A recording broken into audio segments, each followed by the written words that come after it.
are calling for the state to offer facilities for Iraqis to build their homes, to take care, have disability insurance for any Iraqis who cannot work. They're also pledging to, quote, write off Iraq's debts completely, cancel reparations, and use the oil wealth for economic development projects. So as you can see, this doesn't look very much like Paul Bremer's corporate utopia. But I want to tell you what's going to happen if Iraq's new government is bold enough, and there's not even any guarantee that they will be bold enough, because we've already seen them start to sell out these very policies immediately after the elections. Now, people wonder, where did that $8.8 billion go? Well, it's pretty cheap for buying yourself a government, actually. It's $8.8 billion that is unaccounted for, of Iraq's own oil money that was given from the CPA, from the Coalition Provisional Authority, to Iraq's ministries, which is where most of these politicians were in the interim. So, I don't mean to be implying anything untoward, but immediately after the elections, they started backpedaling about all of these policies.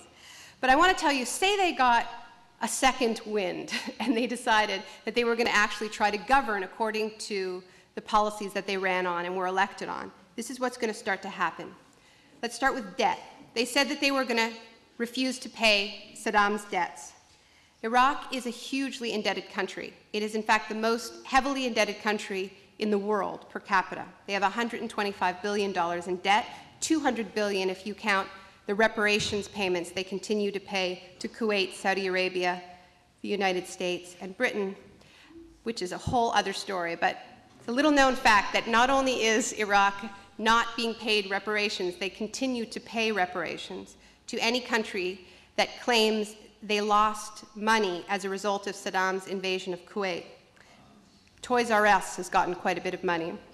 So has Texaco, Kentucky Fried Chicken, and so on. They all claim that when Saddam invaded Kuwait, they lost sales. So the money is flowing out. $200 billion in debt. Iraq has a right to declare these debts odious, which is a legal term used to characterize debts that are knowingly loaned to repressive regimes so that they can buy arms to use against their own people, which is what Saddam did.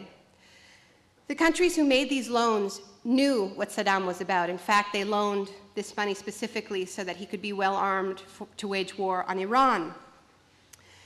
Bush has said that these debts are odious, in fact, and when he appointed James Baker as his envoy, he said that the people of Iraq should not be saddled with the burdens of the debts of their dictator, and he called James Baker's mission noble. But the thing is, like so many other of these fine phrases, they didn't actually mean it. And Iyad Allawi, when he was in charge of Iraq, signed a deal with the International Monetary Fund to push the country deeper into debt. So not only didn't they renege on the debt and say it's an odious debt, but they took another $500 million from the International Monetary Fund. And then they did something that is a very known and very effective means of ongoing control for poor countries. They signed a structural adjustment agreement with the International Monetary Fund. And anybody who knows anything about how democracy is undermined, not just in Iraq, but around the world, they know the phrase structural adjustment. According to the policy that they signed, Iraq must continue with Paul Bremer's free market reforms. They specifically say that they have to continue reforming the state-owned enterprises, which means the privatization of those 200 companies. They also say this is a country where malnutrition for children has doubled since the occupation began. And if we think back to the sanctions years, where 500,000 people died, they didn't start off in a very good place. Malnutrition among children has doubled. 60% of Iraqis depend for basic nutrition on the food rations program. This agreement that they signed with the IMF requires that they eliminate the program because it's considered a sort of a socialist idea. So,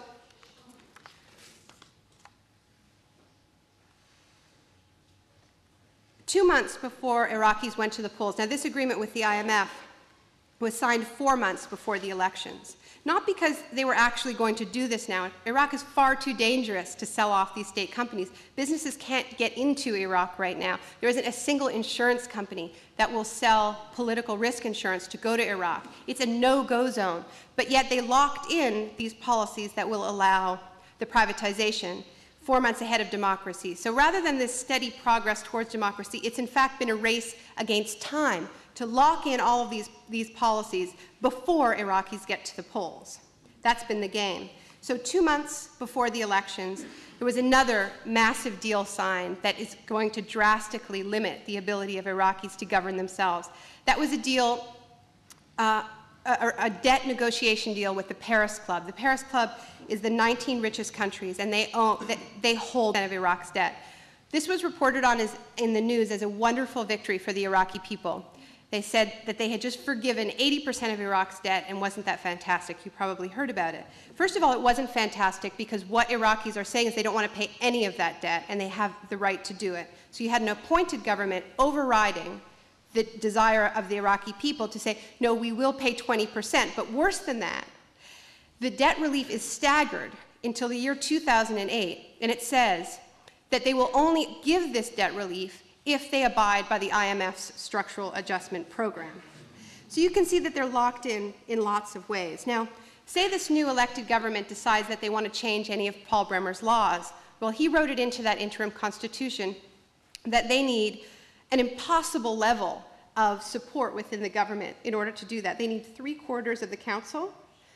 They only got 51% of the vote, and they need all 3 members of the Iraqi Governing Council. We know one of them is going to be from one of the Kurdish political parties, which basically means that they'll have a veto. So that's another way that democracy is being shackled. Then you have all of these deals that have been signed with oil companies. In fact, in the 1 month before the election, there were 6 deals signed with multinational oil companies for development projects. It was barely reported outside of the business press, but Shell, Texaco, BP, all of them signed deals with the interim government right before the elections to give them a toehold into Iraq's oil industry. So there's going to be more of these unpleasant surprises. And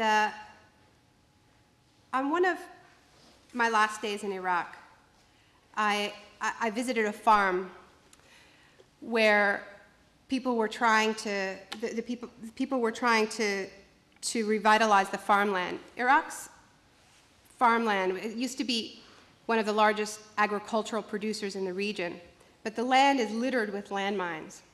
And also with depleted uranium. And very, very little work is being done to do the demining necessary to begin planting. So they're very, very dependent on imports. And they've signed all kinds of deals with the United States to import, most recently, 300 million tons of US wheat. So you can see that you have a fairly direct conflict of interest. You have these fields that nothing has been done to get the landmines out, and you have all of this American wheat flowing across the border at monopoly prices. This was actually a research farm associated with Baghdad University. And in this field, there was just one lone woman with a demining device just to find the landmines. She was wandering in the field alone. And they told me that the students had pooled their money together to pay for this one deminer because they wanted to start planting crops again. And I keep thinking about that image of the deminer, because it's not just Iraq's land that is littered with landmines, it's also its political landscape that is filled with all of these unexploded ordinances. The IMF deal, the Paris Club deal, all of these deals with multinational oil companies, the interim constitution that makes it impossible to change anything. There's another landmine, which is that we often hear about how little of the $18.4 billion that has been allotted for Iraq's reconstruction has actually been spent.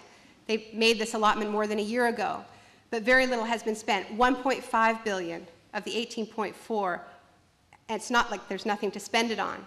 And we discuss it in terms of, are they inefficient, are they mismanaging? It's not mismanagement, it's that it's an extraordinarily effective lever. Now that Iraqis have sovereignty and democracy, the money that controls